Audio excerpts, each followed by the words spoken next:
Good mornings. तो today we will discuss a very important chapter quadratic equations. Already हम equations के बारे में लर्न कर चुके हैं कि इक्वेशंस क्या होती हैं. तो आज इसी का एक सेकंड पार्ट है कि क्वाड्रेटिक इक्वेशंस क्या होती हैं. तो आप सभी को एक बार कंफर्म कर दो, मेरी वॉइस क्लियर है क्या? एक बार कंफर्म कर दीजिए. Okay okay, my voice is clear. तो बिल्कुल एक बार हम ब्रीफ डिस्कशन कर लेते हैं कि हमने क्या पढ़ा. देखिए मैं आपको बताता हूँ. हमने ना सेवन्थ क्लास में पढ़ा इक्वेशंस. आप देखिएगा 7th क्लास में एक चैप्टर इक्वेशंस का. उसके बाद 8th क्लास में हमने पढ़ा linear equation in one variables. ये हमने 8th क्लास के अंदर पढ़ा. फिर हमने 9th क्लास के अंदर पढ़ा linear equation in two variable. और 10th क्लास के अंदर ये दोनों चैप्टर हैं, linear equation in two variables और क्वाड्रेटिक इक्वेशन. और दोनों ही ये अलजेब्रा के पार्ट है. और आपका अलजेब्रा 25 या 26 नंबर का, ये दोनों ही अलजेब्रा के पार्ट हैं. तो आपको इन दोनों को अच्छे से पढ़ना है. तो linear equation in two variable में आपके लिए क्या वेरी वेरी इंपॉर्टेंट है, मैं आपको बता देता हूँ.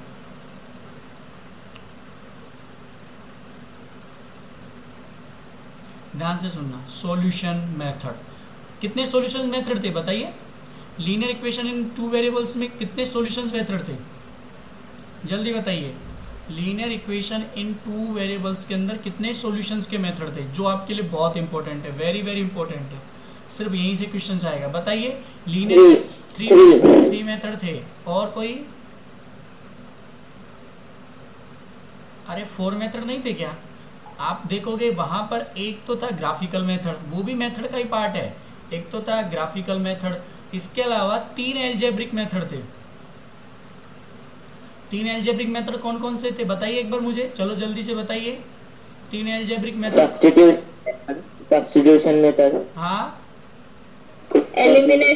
एलिमिनेशन और क्रॉस मल्टीपल. ये 3 मेथड थे. हाँ, ग्राफिकल मेथड तो बहुत सिंपल था. सिंपल आपको रिप्रेजेंट करना था लाइंस को ग्राफ के ऊपर. सब्स्टिट्यूशनल मेथड में आपको एक्स की वैल्यू निकालनी थी या वाई की वैल्यू निकालनी थी, उसको पुट करना था सेकंड इक्वेशन में. एलिमिनेशन मेथड में जो एक्स वाई के कोफिशिएंट है, वर्डिंग पे ध्यान देना, एक्स वाई के कोफिशिएंट को सेम करके नीचे के सिंबल चेंज करके काटना था.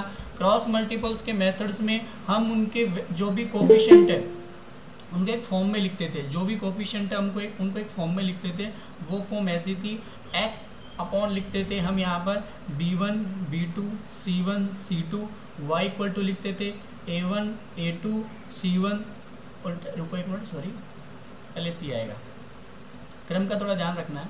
वैसे कोई फर्क नहीं पड़ेगा, आप ये भी लिख सकते हो c1 c2 a1 a2.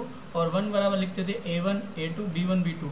आपसे इनमें से इन चारों मेथड में से एक क्वेश्चन, ध्यान से सुनना, 1 क्वेश्चन 100% पूछा जाएगा. और आप सबको पता है आपका PWT1 कब से कब तक है बताइए? आपको पता है PWT1 कब से कब तक है आपका? 5 अगस्त. हाँ, 5 to 7 अगस्त तक, यानी 5 6 7 3 दिन. तो उसमें आपको ये तीनों चैप्टर्स आएंगे. ध्यान से सुनना. कौन से तीनों चैप्टर्स?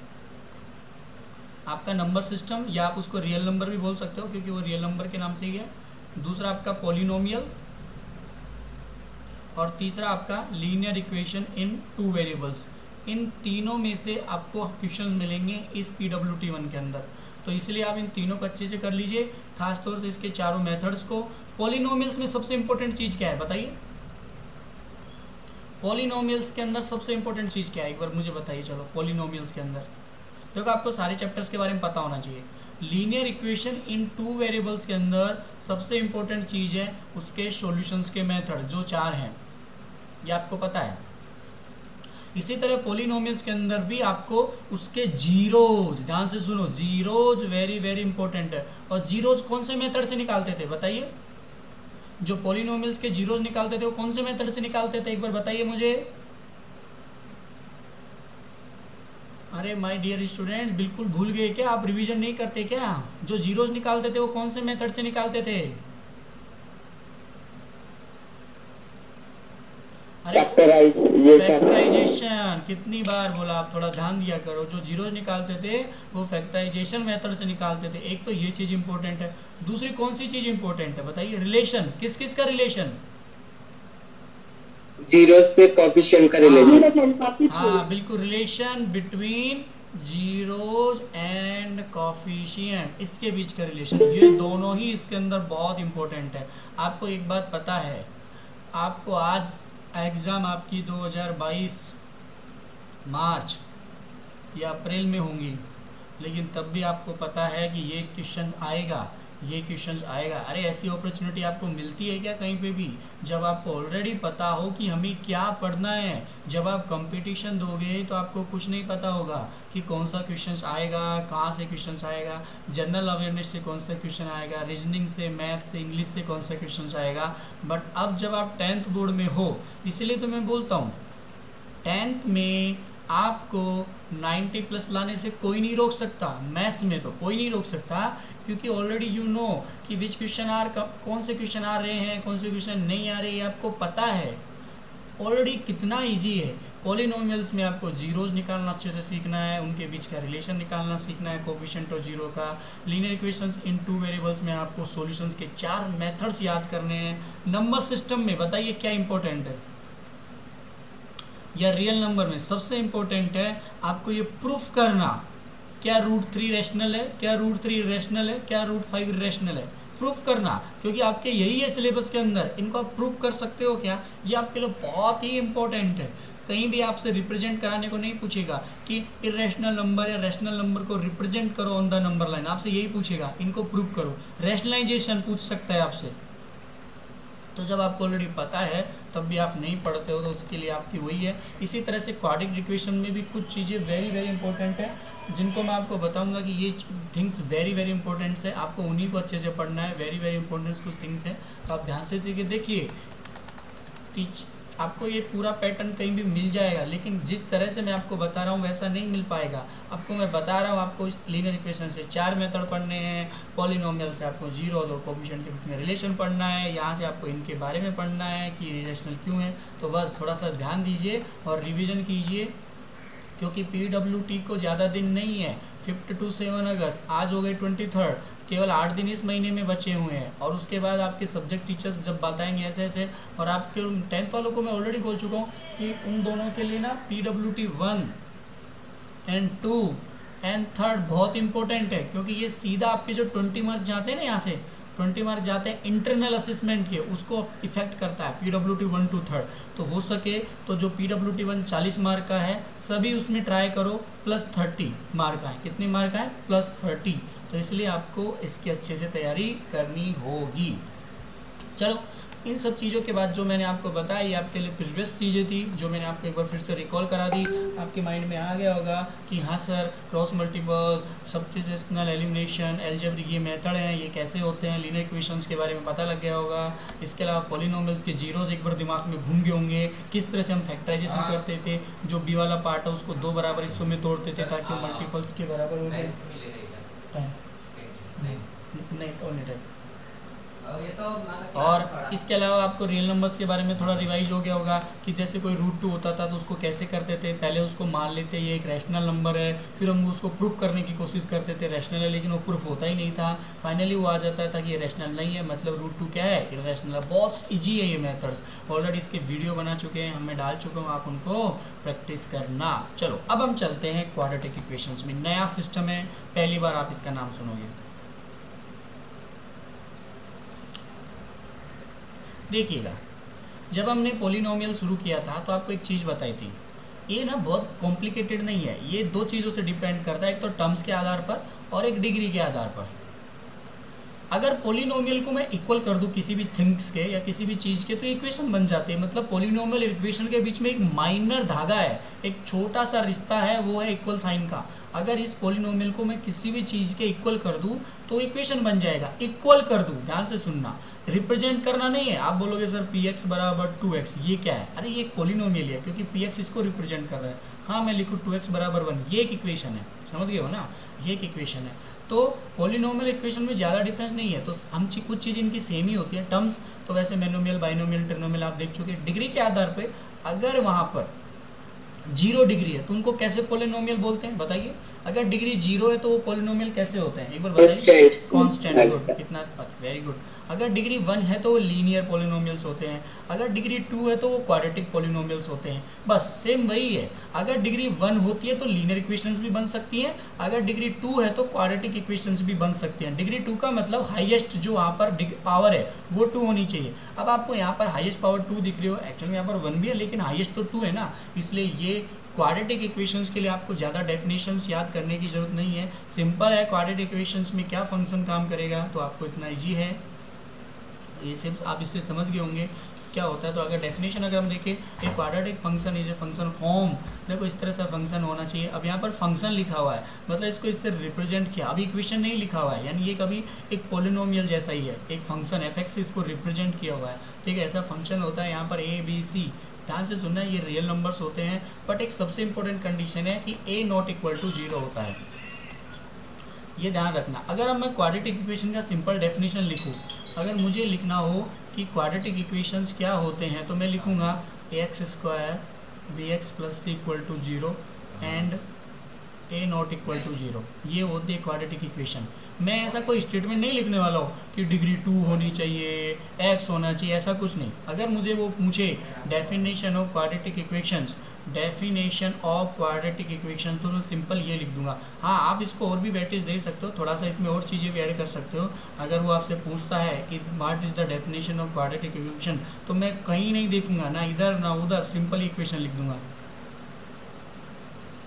थोड़ा सा मैं इसको वेटेज देने के लिए a + b रियल नंबर ऐसे लिख दूंगा ताकि और थोड़ा अच्छे से ये रिप्रेजेंट हो जाए, और लास्ट में a नॉट इक्वल टू 0, ये क्वाड्रेटिक इक्वेशन की डेफिनेशन है बिल्कुल, क्योंकि इससे ज़्यादा इसमें कुछ रिप्रेजेंट नहीं होता है, सिंपल इट्स क्वाड्रेटिक इक्वेशन, ये सबसे इजी है। क्वाड्रेटिक इक्वेशन की एक definition x² + bx + c = 0 and a b c are represent real number, a not equal to 0, it's called quadratic equation. कोई कभी आपसे कभी डेफिनेशन नहीं पूछेगा। हाँ, अगर माइनर क्वेश्चंस है, अगर वो उससे MCQ टाइप के क्वेश्चंस है तो जो इस साल आपके आने वाले हैं उसमें ये पूछ सकता है a = 0, a not equal to 0, a equal to irrational, रुको, a equal to imaginary number, इस तरह से। तो आपको क्लिक करना है a नॉट इक्वल टू 0, तो इस तरह से पूछ सकता है कि क्वाड्रेटिक इक्वेशन में a किसको रिप्रेजेंट करता है, तो a नॉट इक्वल टू 0 होता है, इमेजिनरी नंबर नहीं रहता है, ना ये 0 होता है। तो सिंपल है, इसको आपको याद नहीं रखना है, एक्चुअल में आपको लगे तो मैं स्लाइड आपको शोर कर दूँगा। वेरी वेरी इंपॉर्टेंट चीज़ है इसके अंदर, ये method of solutions. Quadratic equations को सोल्व कैसे करेंगे वो आपको आना चाहिए। The number the setwise the equations are solution are, देखो आर काल, इनको दो चीज़ बोलेंगे आप। अब आते हैं यहाँ पर पॉलिनोमियल्स के अंदर, अगर मैं कुछ निकालता था, जैसे ये कोई पॉलिनोमियल्स है, ये भी एक पॉलिनोमियल्स है, अगर मैं यहाँ पर x की कुछ वैल्यू निकाली तो ये इसकी क्या कहलाती थी, x की कुछ वैल्यू निकाली जिसपे ये पॉलिनोमियल्स पूरा का पूरा 0 हो जाता था, तो वो x की वैल्यू इसकी क्या कहलाती थी बताइए,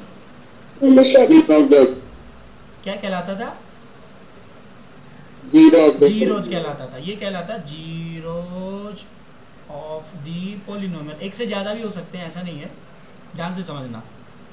मैं वो x की वैल्यू जिसपे पॉलिनोमियल 0 हो जाता हो। दूसरा, ये कोई इक्वेशन है, अब देखो पॉलिनोमियल से मैं आ गया इक्वेशन पे, यहाँ पर x की वो वैल्यू जिसपे ये इक्वेशन सेटिस्फाई हो जाती है, ध्यान से सुनना, यहाँ 0 हो सकता है, 2 भी हो सकता है, 4 भी हो सकता है, 5 भी हो सकता है, वहाँ पर कंपलसरी इसको 0 ही करना है पूरे पॉलिनोमियल को, यहाँ पर कुछ भी हो सकता है। तो x की वो वैल्यू जिसपे ये सेटिस्फाई हो जाता है left hand side and right hand side, ये इसका कहलाता था सॉल्यूशन। ये लीनियर इक्वेशंस के अंदर भी कहलाता था, लीनियर इक्वेशन है मान लो ये। अगर क्वाड्रेटिक इक्वेशंस की बात करते हैं तो उसमें भी ये सॉल्यूशंस ही कहलाएगा, ध्यान से सुनना, क्या कहलाएगा, सॉल्यूशंस ही कहलाएगा, या इसको हम रूट भी बोल सकते हैं। सर यहाँ पर लीनियर इक्वेशन में रूट बोल सकते हैं क्या, बिल्कुल लीनियर इक्वेशन में भी हम रूट बोल सकते हैं। अगर लीनियर इक्वेशन इन 2 वेरिएबल्स है या 1 वेरिएबल्स है, अगर वहाँ पर कोई इक्वेशन, जैसे ये कोई इक्वेशन है, अगर ये सेटिस्फाई हो जाती है तो x की वो वैल्यू जिस पे ये सेटिस्फाई हो जाती है उसको इसका रूट भी बोल सकते हैं, इसका सॉल्यूशंस भी बोल सकते हैं। तो ये ध्यान रखिएगा, जहाँ जो नंबर्स होते हैं जिस पे ये सेटिस्फाई होती है उसको सॉल्यूशंस भी बोल सकते हैं या रूट भी बोल सकते हैं। तो ये 2 मेथड बहुत इंपॉर्टेंट है। Sir factorization, I know sir, कहाँ देखा हमने, पॉलिनोमियल्स में देखा, वही मेथड यहाँ पर यूज होने वाला है। फैक्टराइजेशन मेथड है और एक है यूजिंग क्वाड्रेटिक फॉर्मूला। इन दोनों के अलावा आप क्वाड्रेटिक इक्वेशंस को किसी भी तरीके से सॉल्व नहीं कर सकते। ये दो मेथड आपके लिए वेरी वेरी इंपॉर्टेंट है, various method of the solving quadratic equations. तो ये दोनों जो वेरियस अभी के लिए, बाद में आप बात की बात की, अभी के लिए आपके लिए दोनों इंपॉर्टेंट मेथड है। आप इन दोनों को अच्छे से देखना है। लीनियर इक्वेशंस के जहाँ हमने 4 मेथड देखे, वहीं क्वाड्रेटिक इक्वेशंस के सिर्फ 2 मेथड्स होते हैं। आपको इन दोनों मेथड्स को बहुत ही अच्छे से करना है। बस पूरी इक्वेशंस के अंदर आपसे यही पूछेगा, वो पूरे चैप्टर्स के अंदर आपसे यही पूछेगा कि कौन से वो 2 मेथड्स हैं, उनमें से किसी एक मेथड से आप सोल्व करके दिखाइए इस क्वाड्रेटिक इक्वेशंस को। फैक्टराइजेशन मेथड आप जानते हो, और यूजिंग क्वाड्रेटिक फार्मूला नया है, वो आपको मैं सिखा दूंगा। एक फार्मूला है जिसको हम श्रीधराचार्य फार्मूला भी बोलते हैं अगर हिंदी में बात करें तो ठीक है, वो हम बताएंगे। पहले आप फैक्टराइजेशन मेथड देख लेते हैं। सिंपल है, ऑलरेडी हम इसको यूज कर चुके हैं। कहाँ पर यूज कर चुके हैं, पॉलिनोमियल्स में यूज कर चुके हैं, तो यहाँ पर भी यूज करना है। तो यहाँ पर एक सिंपल आपको एक क्वाड्रेटिक दिया हुआ है, ये इसके बराबर है। देखो ये कुछ है वर्डिंग, अब ये बाद की बात है, ये क्या है देखो ये बाद में। तो सिंपल अगर हम इसका फैक्टराइजेशन करते हैं तो आपको यहाँ थोड़ा समझ नहीं आ रहा होगा, सर क्या PR आ गया, तो इसको भूल जाइए, इतना ये नहीं है रेलिवेंट। हम सीधा क्वेश्चंस पे ध्यान देते हैं, यहाँ समझ जाओगे, क्योंकि यहाँ आप PV में कंफ्यूज हो जाओगे। वो थोड़ा सा स्लाइड में मैंने डाल दिया ये, लेकिन आप इसको भूल जाइए। यहाँ आइए, x² - 2x - 15 = 0। देखो इक्वल टू 0 मतलब इसको 0 करना है। अब 0 करना है मतलब सेम पॉलिनोमियल्स ही हो गया, क्योंकि वहाँ पर भी हम इस पूरे को 0 ही करते थे। सिंपल है, तो इसमें हम फैक्टराइजेशन मेथड यूज करेंगे। तो वो कौन सा फैक्टराइजेशन मेथड है आप सबको पता है। देखो मैं एक बार फिर से रिपीट कर देता हूँ ताकि आपका पॉलिनोमियल्स का भी रिपीट हो जाएगा। फैक्टराइजेशन मेथड में क्या देखते हैं, x² का कोफिशिएंट देखते हैं और जो कांस्टेंट वैल्यू वो देखते हैं। तो x² का कोफिशिएंट कितना है, 1 है, और कांस्टेंट वैल्यू कितनी है, 15 है। 1 × 15, ये कार्य रफ का है, आपका रफ में करना है इसको, यहाँ से नीचे का, तो 15 आता है। अब देखिए 15 किस किस के टेबल में आता है, 15 आता है 5 के टेबल में, 5 × 3 = 15, 3 के टेबल में भी आता है, 3 × 5 = 15, और 15 के टेबल में भी आता है, 15 × 1 = 15। अब आप देखिए, पहले आप क्या कीजिएगा, जो भी x² का कोफिशिएंट है और जो भी कांस्टेंट वैल्यू उसको मल्टीपल कर लीजिएगा। ये माइनस का 15 है तो ये भी माइनस का 15 हो जाएगा, ठीक है। ये माइनस का है तो ये माइनस का 15 हो जाएगा, ठीक है। अब आप यहाँ देखिए, अगर मैं 5 और 3 को मल्टीपल करता हूँ तो 15 आता है, और अगर मैं 5 में से 3 को घटा देता हूँ तो 2 भी आ जाता है, ठीक है। अगर माइनस का 2 लाना है तो माइनस के 5 में से मैं घटा दूंगा, ठीक है ना। तो बस हो गया फैक्टराइजेशन, यही मेथड है। 1 को बार बार लिखने की जरूरत नहीं, x², मैं यहाँ लिख दूंगा -5x और प्लस का 3x। ऐसा क्यों किया, ध्यान से देखिए। यहाँ पर 5x में से 3x जाएगा तो सिंपल है, माइनस का 2x बचेगा। सिंपल है, यहाँ पर इजीली आपको माइनस का 2x मिल जाएगा, और 5 × 3 = 15 भी होते हैं। बस इसी को बोलते हैं हम फैक्टराइजेशन, यानी जो बीच का पार्ट है उसके 4 पार्ट में तोड़ना। ऑलरेडी जिन्होंने पॉलिनोमियल्स का चैप्टर कंटिन्यू अटेंड किया है उनको ये पता होगा कि क्या होता है, तो उनके लिए इतना ज़्यादा डिफिकल्ट नहीं होगा। इन दोनों में से कॉमन लेना है, इन दोनों में से कॉमन लेना है। यहाँ पर भी x मिलता है, यहाँ पर भी x मिलता है, x कॉमन ले लिया तो x² में से x गया तो x बचा -5, ये बचा। अब यहाँ पर भी हमको x - 5 लाना है तो सिंपल आ जाएगा, क्योंकि प्लस का 3 कॉमन लेंगे तो x 3 का इसमें भी है 5। ध्यान से देखिएगा, यहाँ पर x कॉमन लिया, x - 5, यहाँ पर 3 कॉमन लिया, x - दोनों वैल्यू सेम आ गई। यही हमको करना है, रूट ब्रैकेट की वैल्यू सेम करनी है, उनमें से एक, दोनों में से एक लिख लो, और बचा क्या, x + 3, ये लिख लो। ये दोनों मल्टीपल 0 के बराबर होते हैं, तो मतलब ये पर्सनली भी 0 के बराबर होंगे। अगर कोई मल्टीपल 0 के बराबर है तो वो इंडिविजुअल भी 0 के बराबर होंगे। तो यहाँ पर x की वैल्यू आ जाएगी 5।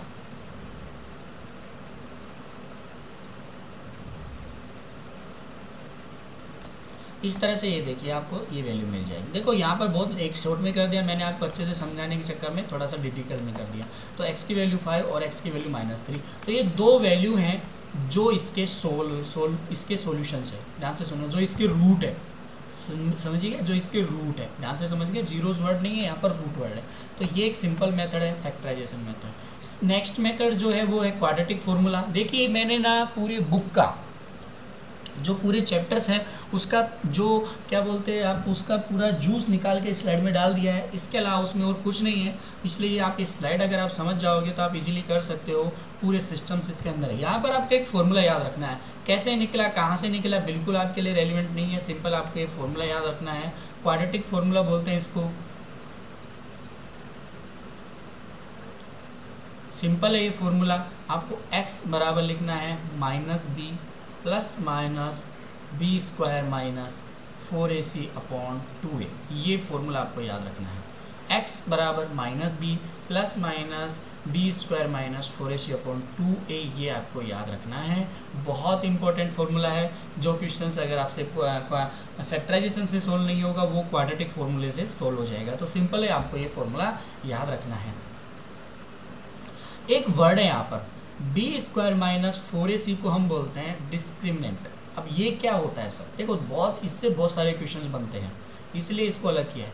बी स्क्वायर माइनस 4ac को बोलते हैं डिस्क्रिमिनेंट। इसका मतलब क्या है? बी डिस्क्रिमिनेंट होता क्या है? देखो फॉर्मूला अलग है, ये अलग है, ये इसी का बीच का पार्ट है कि बी स्क्वायर माइनस 4ac को डिस्क्रिमिनेंट बोलते हैं। सिंपल है फॉर्मूला, मैं रिपीट कर रहा हूँ। अब बोलोगे सर यहाँ पर ए बी सी क्या है, वो आपको पता होना चाहिए कि ए बी सी क्या है। देखिएगा यहाँ पर ये ए एक्स स्क्वायर का कोफिशिएंट है, बी यहाँ पर एक्स का कोफिशिएंट है और सी यहाँ पर कांस्टेंट वैल्यू है। तो यहाँ पर ये होते हैं ए बी से minus B plus B square minus 4ac/2a।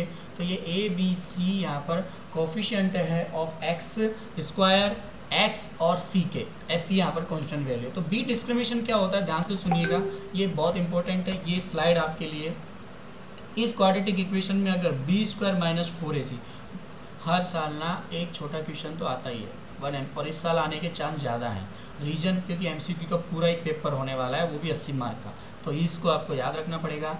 अगर देखिए जो हमारा जो फॉर्मूला था, कौन सा फॉर्मूला था बताइए जल्दी से। अभी क्वाड्रेटिक फॉर्मूला पढ़ा था ना, तो उस फॉर्मूले में हमने देखा था b बराबर minus B plus minus B square minus 4ac/2a। यहाँ पर प्लस माइनस क्यों लिया है? क्योंकि देखिएगा रूट को जब सोल्व करेंगे तो दो वैल्यू आती है, एक तो प्लस की वैल्यू माननी पड़ेगी, एक माइनस की वैल्यू माननी पड़ेगी। और हमें क्वाड्रेटिक इक्वेशंस के अंदर कितने सॉल्यूशन चाहिए? 2 सॉल्यूशन चाहिए, इसलिए एक बार प्लस की वैल्यू लेंगे और एक बार माइनस की वैल्यू लेंगे, ताकि 2 सॉल्यूशंस हमको मिल जाए। आप सबको पता है सॉल्यूशंस किस पे डिपेंड करते हैं? उसकी पावर पे डिपेंड करते हैं। एक पॉलिनोमियल्स है, एक क्यूबिक पॉलिनोमियल्स के अंदर कितने सॉल्यूशंस होंगे, कितने जीरोज होंगे, 3 जीरोज होंगे। एक क्वाड्रेटिक पॉलिनोमियल्स के अंदर 2 जीरोज होंगे, क्योंकि वो डिग्री पे डिपेंड करता है। उसी तरह इक्वेशंस के अंदर भी वो उसकी डिग्री पे डिपेंड करता है। अगर क्वाड्रेटिक है तो इसके 2 सॉल्यूशंस होने वाले हैं।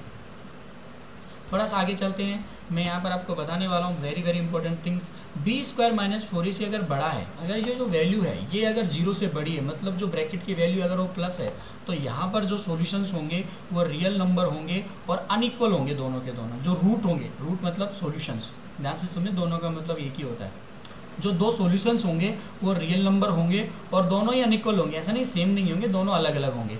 अगर ये बी स्क्वायर माइनस 4ac 0 है, अगर ये ब्रैकेट रूट के अंदर की वैल्यू 0 हो जाती है, जो minus B square minus 4ac/2a है, अगर ये वैल्यू 0 हो जाती है, ये रूट के अंदर की वैल्यू 0 हो जाती है, तो इसके सॉल्यूशन तब भी रियल नंबर होंगे लेकिन इक्वल होंगे। ध्यान से सुनिएगा, तब इस कंडीशन में क्या होने वाले हैं? इक्वल होने वाले हैं। तो ये थोड़ी सी कंडीशन है। अगर ये छोटा है, अगर बी स्क्वायर माइनस 4ac छोटा है, यानी अगर जो रूट के अंदर की वैल्यू है ये माइनस है, ये रूट के अंदर की वैल्यू माइनस है, तो इसके सॉल्यूशंस कॉम्प्लेक्स रूट होंगे, मतलब इमेजिनरी नंबर होंगे। देखो कॉम्प्लेक्स नंबर हम पढ़ेंगे, रियल नंबर और इमेजिनरी नंबर मिलके बनते हैं कॉम्प्लेक्स नंबर। ये बात की बात है, 12th क्लास में है, ये आपके अभी नहीं है। तो कॉम्प्लेक्स नंबर होंगे, इसके अंदर जो कॉम्प्लेक्स रूट होंगे वो सॉल्यूशंस होंगे। तो सिंपल है, आप एक चीज़ समझ गए होंगे, अगर B square minus 4ac greater than 0 तो सॉल्यूशंस अनइक्वल होंगे एंड सॉल्यूशंस क्या होंगे? अनइक्वल होंगे एंड रियल नंबर होंगे। अगर B square minus 4ac equal है 0 के, तो सॉल्यूशंस इक्वल होंगे एंड रियल नंबर होंगे। अगर बी स्क्वायर माइनस 4ac छोटा है 0 से, अब सॉल्यूशन इक्वल होंगे अनइक्वल होंगे वो पता नहीं है, लेकिन इतना पता है कि सॉल्यूशंस क्या होंगे? कॉम्प्लेक्स होंगे। जो रूट होंगे वो क्या होंगे? कॉम्प्लेक्स होंगे। इसी तरह से हमने लीनियर इक्वेशंस में भी आपको सॉल्यूशंस का तरीका बताया था ना। अगर मैं कोई 2 लीनियर इक्वेशन लिख देता हूँ, दिमाग लगाइए, दिमाग दौड़ाइए, अगर मैं कोई 2 लीनियर इक्वेशन लिखता हूँ तो हम डायरेक्टली बता सकते हैं, अगर a1 a2 b1 b2 और c1 c2 इक्वल है तो क्या होंगे? बताइए, इसके सॉल्यूशंस क्या होंगे? जल्दी बताइए। कितने होंगे? इन्फिनिटी होंगे कि मैनी सॉल्यूशंस होंगे? इन्फिनिटी सॉल्यूशंस होंगे। क्योंकि रीजंस क्या है इसका बताइए? क्योंकि कौन सी लाइन खींचने वाली है? Straight line. अरे एक लाइन अरे दोनों लाइन एक दूसरे के ऊपर लाई करेंगी या पैरेलल होने वाली हैं, बताइए पैरेलल होंगी, एक बिल्कुल दूसरे पे लाई करेंगी यानी एक ही संगत लाइन होने वाली है। इसी तरह से अगर A1 A2 नॉट इक्वल है, B1 B2 इक्वल है C1 C2, तो यहाँ पर जो सॉल्यूशंस होंगे वो यूनिक सॉल्यूशंस होंगे, मतलब यूनिक सॉल्यूशंस होंगे। ऐसा नहीं कि दोनों बिल्कुल यूनिक एक सॉल्यूशंस होगा, सिर्फ एक सॉल्यूशंस होगा। अब वो पेयर में रहेगा, ऐसा नहीं कि एक सॉल्यूशंस होगा तो अलग। तो अगर A1 A2 ये वाला पार्ट इक्वल है और C1 C2 इक्वल नहीं है तो वो पैरेलल होने वाली है और उसका कोई भी सॉल्यूशंस नहीं होगा, क्योंकि यहाँ पर हमने पता है जब तक वो इंटरसेक्ट नहीं करेंगी तब तक बात नहीं बनेगी। लेकिन वहाँ पर दो इक्वेशन लेते थे, ऐसा कंडीशन थी, वहाँ पर दो इक्वेशन लेते थे। यहाँ पर ऐसा कुछ नहीं है, यहाँ पर ऑलरेडी इसके दो सॉल्यूशंस होते हैं, क्योंकि ये क्वाड्रेटिक है। क्वाड्रेटिक है मतलब ऑलरेडी इसके दो सॉल्यूशंस है, तो वो डिपेंड करेंगे इस पे। अगर b² - 4ac ग्रेटर देन है 0 के तो अनइक्वल और रियल नंबर्स होंगे, b² - 4ac 0 है तो इक्वल्स और रियल नंबर होंगे, b² - 4ac लेस देन 0 यानी माइनस है तो इसके सॉल्यूशन कॉम्प्लेक्स होंगे। तो आप यहाँ पर देख सकते हो ये क्वेश्चंस है, इस पे उसने जो हमारा फॉर्मूला है क्वाड्रेटिक फार्मूला वो अप्लाई किया हुआ है, सिंपल है। जहाँ ए की जगह ए वैल्यू रख दी, सी की जगह सी रख दी, बी की जगह देखो ये माइनस बी रखा है, ऑलरेडी माइनस का सिंबल तो फॉर्मूले के अंदर ही है, माइनस का फॉर्मूला, और बी क्या है यहाँ पर माइनस का बी है। तो देखिएगा यहाँ पर आप इसके सॉल्यूशन निकाल सकते हो। ये देखिएगा यहाँ पर इसके कॉम्प्लेक्स सॉल्यूशंस आ गए हैं, उसी के है ना, हाँ ठीक है, उसी के नहीं है, ये दूसरी वाली इक्वेशन के, उसके सॉल्यूशंस इधर है, ओके, उसके सॉल्यूशंस यहाँ पर है। ये देखिएगा यहाँ पर जो उसके सॉल्यूशंस आ गए वो रियल नंबर हैं और एंड अनइक्वल है। सर कैसे पता कि रियल नंबर अनइक्वल है? हम इससे भी पता कर सकते हैं b² - 4ac से। देखिए कैसे, b² - 4ac ग्रेटर देन होना चाहिए 0 से। तो ध्यान से देखिए यहाँ पर b है 7, यहाँ पर b है -7, 4 a क्या है यहाँ पर 2 और c क्या है यहाँ पर 3। -7 का करेंगे 49, -4 2 जा 8, 8 2 जा 24, यानी घटाएंगे तो प्लस की वैल्यू ही आने वाले। इसलिए मतलब जो सॉल्यूशंस है वो राइट है, अनइक्वल है और रियल नंबर है। यहाँ देखिएगा b² - 4ac करेंगे तो b क्या है यहाँ पर 3 है, 4a क्या है यहाँ पर 1 है और c क्या है यहाँ पर -5 है, c क्या है यहाँ पर -5, 3 3 जा 9, ये भी प्लस का हो जाएगा, 4 5 जा 20। तो यहाँ पर देखिएगा ये सॉल्यूशंस आ गए। एक्चुअल में ये भी रियल नंबर्स में काउंट हो रहे हैं। कॉम्प्लेक्स तो ऐसा आएगा, देखिए ऐसा आएगा कॉम्प्लेक्स, यहाँ पर प्लस माइनस बाहर है, ठीक है। आप बोलोगे सर अभी तो आप बोले थे कॉम्प्लेक्स नहीं, सॉरी ये कॉम्प्लेक्स नहीं है, क्योंकि कॉम्प्लेक्स जो होंगे वो ऐसे होते हैं, इस तरह से। अगर रूट के अंदर माइनस हो गया तो वो कॉम्प्लेक्स होने वाले हैं। यहाँ पर रूट के अंदर माइनस नहीं है, बाहर माइनस है, क्योंकि रूट भी किसके अंदर काउंट होते हैं, रियल नंबर के अंदर काउंट होते हैं। √2 √3 कैसे नंबर है, इरेशनल नंबर, आप सबको पता है। √2 √3 कैसे नंबर है, इरेशनल नंबर है। 2 और 3 कैसे नंबर है, रैशनल नंबर है। लेकिन इरेशनल रैशनल किसके अंदर आते हैं बताइए, इरेशनल और रैशनल नंबर किसके अंदर आते हैं बताइए एक बार, रियल नंबर्स के अंदर आते हैं। मतलब ये भी रियल नंबर ही है, क्योंकि इरेशनल हुआ तो क्या रियल नंबर है। जो कॉम्प्लेक्स नंबर होंगे वो इस तरह के होते हैं, जो रूट के अंदर है ना माइनस वैल्यू रह जाती है, उनको बोलते हैं हम कॉम्प्लेक्स नंबर। तो ये स्लाइड्स आपने देखी, आई थिंक आपको अच्छे से समझ आई होगी। बिल्कुल मैंने पूरे चैप्टर्स का आपको बता दिया है। कल हम एक्सरसाइज सोल्व करेंगे, लेकिन आप एक बार फिर से इन चीज़ों को देख लीजिएगा कि किस तरह से क्वेश्चंस को सोल्व करना है। सबसे पहले आपको समझ आना चाहिए कि क्या क्या यहाँ पर समझाया है। पहले आपको क्वाड्रेटिक समझाया है, फिर आपको दो मेथड है ओनली, ज़्यादा मेथड नहीं है, एक है फैक्टराइजेशन और एक है quadratic formula. Factorization method already आप कर चुके हैं, लेकिन फिर भी मैंने यहाँ पर एक दो क्वेश्चन सोल्व कराए, आप देख लीजिएगा। फिर दूसरा है क्वाड्रेटिक वाला, तो उसका एक फार्मूला आपको याद रखना है, कैसे बना इसके लिए आप, ये आपके लिए रेलिवेंट नहीं है, आपको ये फार्मूला याद रखना है। जो यहाँ पर -b² - 4ac है, इस पर कुछ चीज़ें बनती है, इसको बोलते हैं डिस्क्रिमिनेंट। तो इसके आधार पे देखिए, अगर ये ग्रेटर देन है तो रियल नंबर होगा, अनइक्वल होगा, लेस देन है तो कॉम्प्लेक्स रूट होंगे, और इक्वल है तो रियल और इक्वल्स रूट होने वाले हैं। बस इतनी आपको याद रखनी है, इसके अलावा आप इसके अंदर कुछ भी नहीं है, ठीक है। अब इसमें किसी को कोई चीज़ पूछनी है, कोई डाउट्स हो तो आप पूछ सकते हो मेरे से। जो भी आज पढ़ा है उसमें कोई डाउट्स हो तो आप मेरे से पूछ सकते हो।